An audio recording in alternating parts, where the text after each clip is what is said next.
అదే RTV app వార్తల్ని క్షణాల్లో చదివే అవకాశం ఉంటుంది. ఒక న్యూస్ పేపర్, ఒక టెలివిజన్ ఛానల్ మీ చేతుల్లో ఎప్పుడూ ఉంటాయి.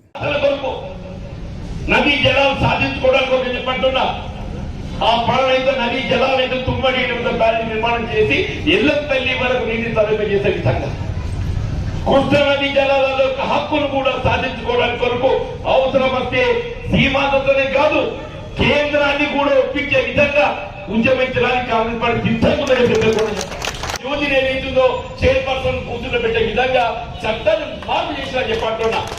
నేను రేవంత్ రెడ్డి ముఖ్యమంత్రి అయినా కానీ చెప్పంటున్నా, నువ్వు నాకేం చేస్తావు చేయవు నాకు తెలియదు, కానీ మా జగిత్యాల మున్సిపాలిటీ 15 వర్గాల మహిళలు కిటప్ చేయబడ్డ పాలన ఏదైతుందో వాళ్ళతో భర్తీ చేయబడే విధంగా చట్టాన్ని మార్పు చేయమని చెప్పని చేయబట్టి అడిగిన నేను కోరుతాగా భర్తీ చేసినా చెప్పంటున్నా. నువ్వు చేస్తావా? నువ్వు ఎందుకు చేయలేకపోయినా చెప్పంటున్నా. నేను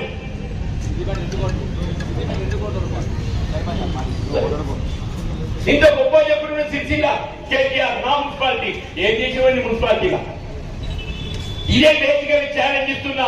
హరీష్ రావు గారే కానీ కేటీఆర్ గారే కానీ 2014 కంటే పూర్వం జగిత్యాల మున్సిపాలిటీ ఏ విధంగా అభివృద్ధి చెందింది, నీ సిరిసిల్ల ఎక్కడ ఉండే, నీ సీటుపేట ఎక్కడ ఉంటాయి. తెలంగాణ వచ్చినాక మామ అల్లుడు కూడా మీరు ఏం చేసుకున్నా తెలియదు, కానీ బద్దంగా కూడా పోల్చుకుందామా. నేను సిద్దిపేట సిద్ధం, సిద్ధితో సిద్ధమని చెప్పండి.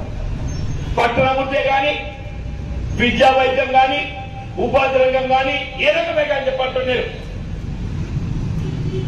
సిద్దిపేటే కానీ సిరిసిల్లే కానీ 2014 పూర్వం అభివృద్ధి అనేది జగిత్యాల తెలంగాణ ఒక సిద్దిపేట సిద్ధివే కాదయా, ఉమ్మడి రాష్ట్రంలో పులివెందులతో సహా చెప్పడం పని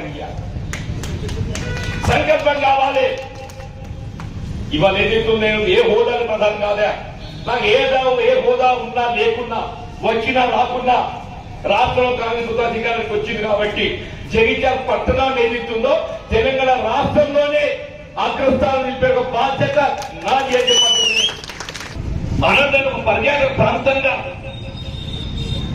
ఇవాళ దాన్ని ప్రాజెక్ట్ చేయాలని ప్రయత్నం చేయలేదు. నిజంగానే ఆ పర్యాటక ప్రాంతాన్ని కూడా మిగిలిందని చెప్పండి. పర్యాటక ప్రాంతాన్ని కూడా మిగిలిందని చెప్పండి.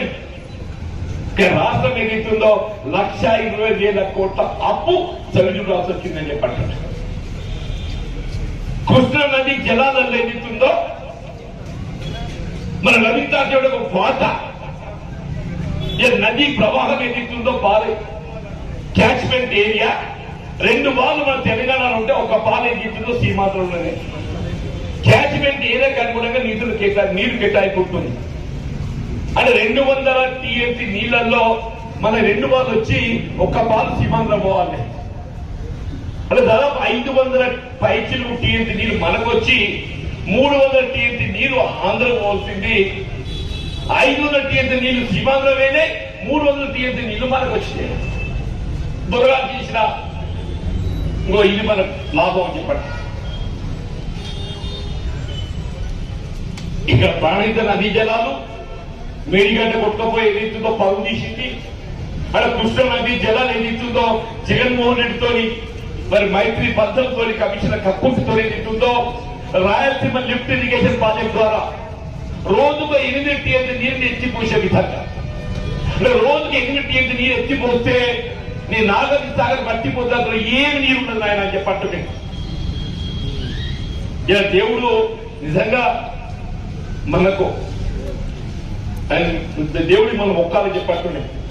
అదృష్టం కొద్ది మనం మార్పు కోరిన మార్పు జరిగింది, కానీ తగ్గిపోయిన అదే మన కేసీఆర్ వస్తే ఇటు తెలంగాణ మొత్తం ఏదైతుందో మళ్ళీ సీమాంధ్రం తాకట్టు పెట్టే పరిస్థితి వస్తుంది. సీమాంధ్రం తాకట్టు పెట్టే పరిస్థితి వస్తుంది చెప్పండి. మరిన్ని వీడియోస్ కోసం ఛానల్ ని సబ్స్క్రైబ్ చేయండి. లేటెస్ట్ అప్డేట్స్ కోసం వాట్సాప్ ఛానల్ ని ఫాలో చేయండి. అండ్ లింక్ డిస్క్రిప్షన్ లో ఉంది.